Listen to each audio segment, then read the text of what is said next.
राधे राधे गुरुजी। जी मैया। मैं बहुत दुखी हूँ। किस बात का दुख है? बहुत भारी दुख है। मेरे 2008 में लड़का 35 साल का था, गुजर गया। ठीक है। मालिक थे तो वो 72 साल के थे, तो वो तो समझिए समय उनका हो गया था, तो वो गुजर गए। ठीक है। और अभी 2023 में छठ के दिन मेरा पोता 21 साल का था। क्या हो गया उसको? खत्म हो गया। क्या हो गया उसको? वो इंजीनियरिंग पढ़ने के लिए चेन्नई गया था। चेन्नई में क्या हुआ हमको नहीं पता है। कितने बेटे हैं आपके? 2 है, एक बेटा यहाँ है यहाँ। ये बेटे आपके बड़े हैं? हाँ, नहीं छोटा है, बड़ा चला गया। बड़ा वाला के लड़का था वो। तो बड़े वाले के लड़के कितने थे? 2 थे। एक है। एक है। वो क्या कर रहा है?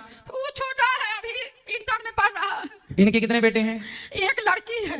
एक लड़की है। हाँ, हाँ। कई बार हम लोग दुख में इतने पागल हो जाते हैं कि जो हमारे साथ अच्छा होता है वो तो हम देख ही नहीं पाते, जो बुरा होता है वो देख लेते हैं। जैसा कि फर्स्ट में आपने बोला गुरुजी हम बहुत दुखी हैं, जैसा आपने बताया कि एक बेटा आपका चला गया, एक पोता चला गया, ये आपका दुख है। अब बेटों की हम बात कर रहे हैं, बेटे 2 थे तो अब बेटा 1 है, इसलिए एक बेटा है और 2 बेटियां हैं और पोता और पोतियां हैं। तो जो है उसमें खुश रहिए और ये मत कहिए हम बहुत दुखी हैं, आप ये कहिए कि हम बहुत सुखी हैं, क्योंकि जो हो चुका है क्या उसे आप वापस ला सकते हैं? नहीं। क्या उसे आपके रोने से बदला जा सकता है? नहीं। आपका बेटा चला कहाँ गया? भगवान के घर। आया कहाँ से था? भगवान के घर। तो जहाँ से आया था वहीं चला गया, वहीं आपको और हमको सबको जाना है। इसलिए ईश्वर के जो विधान है उस विधान पर प्रश्न चिन्ह कोई ना लगाए। जो हो रहा है वो ना तो जीवन हमारे हाथ में है ना तो मृत्यु हमारे हाथ में है। इसलिए आप सदा पॉजिटिव रहो, सकारात्मकता से भरो, अच्छा सोचो कि जितना आपके भाग्य में है उतना तो मिलेगा, उसके भाग्य से जरा भी ज्यादा मिल गया तो है पर वो आपका नहीं है। तो गुरुजी मेरे कहने का मतलब है भगवान के यही सोचता है जो जवान बेटा जवान पोता ले जाए, उसको दादी उसको माँ बूढ़ी पड़ी हुई है,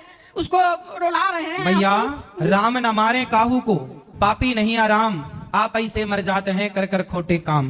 भगवान किसी को नहीं मारता, व्यक्ति अपने कर्मों से जन्म पाता है, अपने कर्मों से मरता है। हर व्यक्ति अपनी आयु लेके आता है। भगवान तो केवल जज है। अब जज किसी को फांसी की सजा दे तो जज की उस अपराधी से कोई पर्सनल दुश्मनी थोड़ी होती है, वो तो जजमेंट सुनाता है, अपना न्याय करता है। उसी तरह ईश्वर तो न्यायाधीश है, तुम्हारे कर्मों के अकॉर्डिंग न्याय कर देंगे। अब आप ये आरोप लगा रही हो कि भगवान दादी को नहीं उठा रहा, पोता को उठा लिया। जरूरी नहीं है कि आपका भी समय पूरा हो गया, आपका जितना टाइम पीरियड होता ना तो आपको रहना पड़ेगा। जिसका स्टेशन आया वही ना उतरेगा, उनका आ गया, उनका इतनी कार्यकाल था।